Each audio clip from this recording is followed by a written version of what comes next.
Qurtubi mengatakan hak ni nas fi mawdhi'il khilaf, nas yang terang dalam masalah yang khilaf ulama. Fala yultafatu ila ghairihi, tak boleh kita nak hera dah kepada hak lain, kata dia. Terus cara hak lain. Dia kata gitu, kata Qurtubi. Imam Nawawi kata huwa sahih balis sawab, hak ni lah hak sahih, bahkan hak betul. Dan Imam Nawawi putus yakin dia di dalam Raudhah bahawa hak ni hak betul, dan dia terjih hak ni. Sebab apa? Sebab hak ni hadis marfu' dan sarih, kata dia. Hadis marfu' lagi sarih. Lepas tu hak ni ada dalam salah satu daripada dua kitab utama, iaitu dalam Muslim ada. Hak lain tu hak Abdullah bin Salam ke apa tu, hak tu dalam kitab lain. Ada. Tetapi golongan yang lain pula dia mentarjihkan riwayat Abdullah bin Salam, yang ni hak selepas asar. Hak selepas asar dia terjih tu. Imam Tirmizi menukilkan pendapat Imam Ahmad bahawa Imam Ahmad berkata aktsarul ahadith ala dhalik. Kalau kita tengok kebanyakan hadis, dia menyokong hak ni, hak Abdullah bin Salam. Maknanya dari segi bilangan hadis lebih banyak hak ni, hak selepas asar. Ibnu Abdul Bar kata innahu athbatu syai'in fi hadzal bab, hak ni paling kemah dalam bab ni. Kata dia. Sa'id bin Mansur meriwayatkan dengan sanad yang sahih kepada Abi Salamah bin Abdurrahman bahawa beberapa orang sahabat berkumpul dan mereka bincang tentang hak ni waktu hari Jumaat ni. Lepas tu mereka berpisah dalam keadaan tidak khilaf, tidak berbeza pendapat mereka bahawa waktu yang dimaksudkan itu ialah akhiru sa'atin min yaumil Jumu'ah, iaitu saat yang akhir daripada hari Jumaat. Maknanya selepas asar tu lah.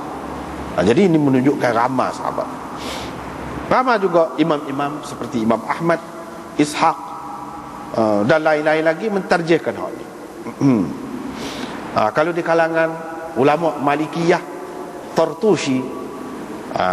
Kalau di kalangan Syafi'iyah, dia sebut Syekh dia Ibnu Zamlakani, Syekh Syafi'iyah, orang-orang Syafi'i di zamannya, dia juga pilih pendapat ni, hak ni. Dan dia ada sebut nas Imam Syafi'i pun hak ni juga. Imam Syafi'i ada sebut hak ni. Imam Syafi'i ada sebut hak ni, hak lebih. Dia sebut gitu. Lepas pada tu hak ni tak ada. Hak ni tak ada dalam Bukhari ataupun dalam Muslim, tak ada. Kalau nak kira hak tadi kata hak tu ada dalam Muslim, lebih kuat hak tu lah. Jadi ulama-ulama ni hak kata molek hak selepas asar ni, hak dia jawab lagu mana. Dia kata hak lebih dalam Bukhari ataupun Muslim ni lebih daripada hak lain-lain dalam keadaan sekiranya ia tidak dikritik oleh mana-mana huffaz, mana-mana ulama hadis. Kalau bebas daripada kritikan ulama hadis, hak tu baru kita boleh kata hak ada dalam Bukhari ke ataupun hak ada dalam Muslim tu lebih daripada hak lain. Kalau tidak, dia tidak menjadi satu kelebihan lah. Semata-mata ada dalam Bukhari ataupun Muslim tu tidak lagi. Dia kena tengok hadis tu ada ke tidak ulama kritik, ulama pertikaikan. Kalau ada, maka hadis itu tidak boleh jadi lebih daripada hak lain. Serupa juga hak ni, kata dia. Hak ni betul. Hadis Abu Musa al-Asy'ari itu tadi ada dalam Muslim, tetapi ulama pertikaikan walaupun dalam Muslim. Jadi bila ulama pertikaikan hadis hak dalam Muslim ni, hak ni lah, dia tidak akan jadi lebih daripada hak lain. Tidak menjadi satu keistimewaan. Tapi kalau tak ada siapa-siapa kritik, semua kata senyap belaka, memang ada dalam Bukhari saja ataupun ada dalam Muslim saja, apalagi kalau ada dalam kedua-duanya, itu memang lebih daripada hak lain lah. Tapi kalau ada kritik, misalnya hadis Abu Musa al-Asy'ari ini dikritik, dikatakan oleh ulama hadis bahawa hadis ini ma'lul, ada ilatnya. U'illa bil inqita' wal ittirab. Ulama mengatakan hadis ini berilat kerana putus sanadnya dan ittirab, mana tidak tetap. Hak putus tu putus lagu mana? Dia kata kerana Makhramah bin Bukaid tak dengar daripada ayah dia. Tu dia. Dia tak ada dengar daripada ayah dia. Tak ada dengar tu sama ada ayah dia mati sebelum pada dia lahir, ataupun ayah dia mati ketika dia belum mencapai ataupun sampai kepada tahap umur sinnut tahammul, layak untuk menerima hadis. Dia kalau masa tu mati dah, dia tidak layak lagi untuk menerima hadis, tak boleh. Dia tidak jadi kuat. Itu sebab dia ni tak ada dengan ayah dia.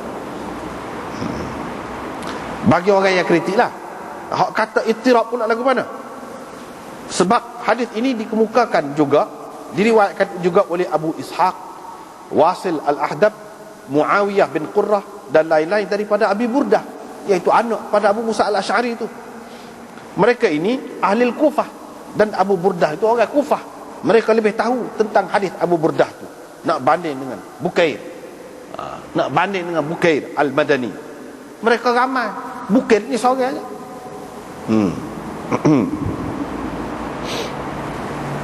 Begitu. Sebab itulah Daraqutni dia yakin bahawa hadis ini mauquf. Hak mauquf itu hak lebih sahih, hak lebih betulnya kata dia. Hak mauquf, yang ni mauquf kepada Abu Musa Al-Asy'ari. Berhenti sekat tu, bukan sampai ke Nabi. Maknanya seseolahnya ini ijtihad dia, ataupun apa yang dia faham. Gitu.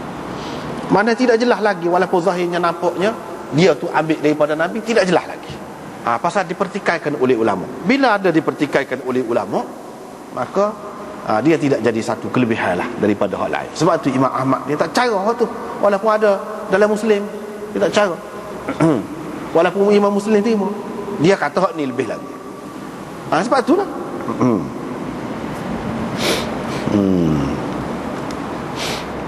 Tetapi Ibnul Qayyim dia ambil jalan, ini jalan yang baik, iaitu dia kata ginilah kesimpulannya, mana-mana pohon ni kuat, walaupun ada orang pertikaikan. Jadi bagi orang yang terima tu, dia kata tak ada masalah ni, tak ada masalah. Sebab itu dia boleh terima. Ginilah kata dia, kita ambil dua masa ni, dua ketika. Hak ni hak paling sahih, kita tuju hak ni. Dia ambil gitu. Dia pakai kedua-dua.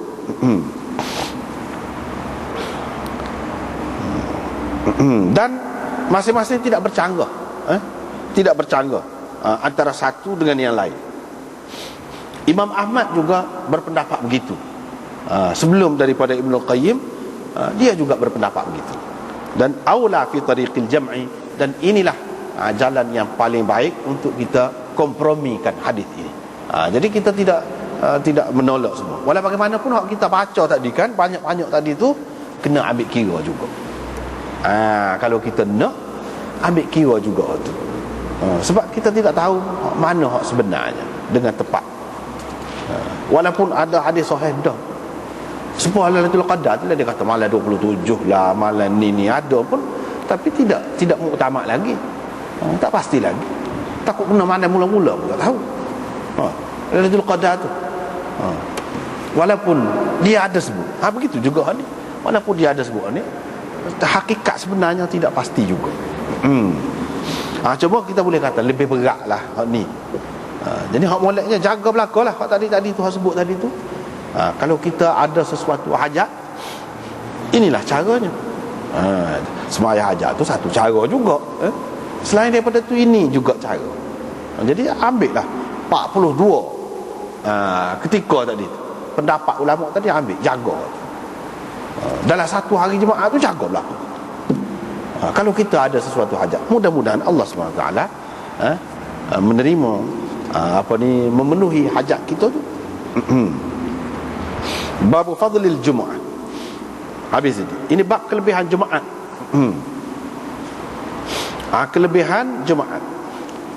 Yang ni kelebihan sembahyang Jumaat tu.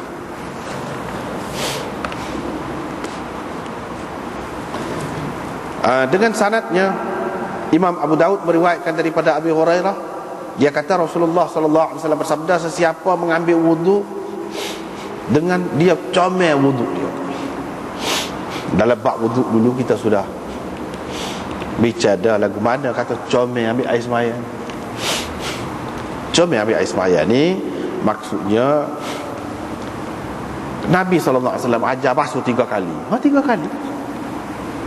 Hak setepak tu dia ajar sekali. Sekali. Gitu. Itu maknanya mengelokkan wudu. Nabi SAW ajar kita basuh molek, biar rata molek. Kita buat gitu. Itu termasuk dalam ihsan al-wudu. Comel wudu. Bahkan Imam Malik, mana kalau dia bagi dia kalau basuh lengan ke apa ni, kalau tidak gonyah tak boleh. Tak memadai. Kalau bercucur air gitu, tak memadai. Jadi dari segi kita melewat mazhab pun ada juga. Di samping mana lebih sempurna, mana dengan gosok tu. Kalau mengikut Syafi'i, dia kata sapu sikit pun boleh dah kepala. Tapi kalau sapu semua lagi molek. Serupa juga. Dia panggil italatul ghurrah dalam istilah hadis, memanjangkan ghurrah dan tahjil. Ghurrah ni maknanya hak muka ni, mana basuh sekat ni pada dah. Kita boleh banyak apa kata ni biar rata. Basuh muka. Gitu. Dan kalau tangan ni sekat ni pada dah. Kita perkata sih. Itu termasuk di dalam ihsan wudu. Di samping itu hak luar, hak dalam. Kita ingat wudu ni pada hakikatnya satu pernyataan kita bertaubat kepada Allah Subhanahu Wa Taala. Maknanya kita nak suruh bersih anggota kita tu yang kita buat dosa, tak lari daripada hak ni lah, daripada hak ni. Tak lari daripada 7 anggota ni. Masuk dalam neraka 7 pintu. 7 anggota. Kalau bersih hak ni, maka dengan air tu boleh memadamkan api kan. Dia ada simbolik tu, isyarat. Sesuai sangat dengan neraka. Dan dosa-dosa itu menyebabkan orang panah waktu jadi nak marah, jadi baking, jadi tak tu kalu tu, tidak tenang. Itu kesan dosa. Air ni dia sejuk, taubat itu dia menghilangkan hal tu. Dia menghilangkan, dia jadi tenang. Apabila seseorang itu bertaubat, dia akan jadi tenang. Tak ada dah baking, marah, sepak tak tu kalu tu, kecek kursi, tak ada. Dia jadi tenang, molek, buat kerja molek, tenang. Itu kesan dia. Jadi kita kena ingat taubat lah. Lepas tu basuh 3 kali, isyarat kepada rukun taubat 3. Jadi kalau kita ingat tu, maka dia payah nak buat dosa semula tu. Payah. Sebab apa? Kita kira kita berjanji dengan Tuhan. Kalau kita berjanji dengan orang, malu dah. Dia mari. Mungkin mula-mula tak mari lagi. Lama kelamaan, kalau ingat gitu semua, dia akan mari. Kalau muka kita coteng, apa-apa, coteng apa-apa lah, cemar lah, kena arai kau apa, kita malu dah nak pergi jumpa dengan orang. Lagu mana depan Allah SWT saya rasa, depan orang ramai nampak muka kita, di sana akan ditunjukkan macam-macam kesalahan kita tu, akan nampak malu kita. Jadi kita basuh tu, buang tu. Itu isyarat kepada tu lah. Supaya hilang, supaya tak ada, bersih. Saya rasa tak ada orang nampak apa-apa. Itu maknanya. Itu makna ihsanul wudu. Kalau buat gitu, mungkin mula-mula tak mari sepenuhnya, lama-lama dia akan mari. Dia akan mari malu kepada Allah Subhanahu Wa Taala. Lepas tu dia pergi jemaat, dia dengar molek, istima' mana dengar molek. Idza quri'al Quran fastami'u lahu wa ansitu. Apabila dibaca Quran, fastami'u, istima'. Dia bukan kata fasma'u, tapi istima'. Mana dengar molek. Di sini pun dalam hadis dia guna waktu juga perkataan itu, istama'a wa ansata, fastami'u lahu wa ansitu, dalam Quran. Jadi ayat tu pun berkenaan dengan khutbah juga tu, ayat tu. Apabila dibaca Quran, fastami'u lahu wa ansitu. Ada dalam setengah riwayat dia kata khutbah. Ada setengah riwayat mengatakan imam baca dalam semaya tu. Baca Fatihah tu, suruh dengar. Begitu juga baca Quran hak lain selepas Fatihah tu, suruh dengar mana. Bagi yang mengatakan khutbah tu, mana dia suruh dengar khutbah lah. suruh dengar molek.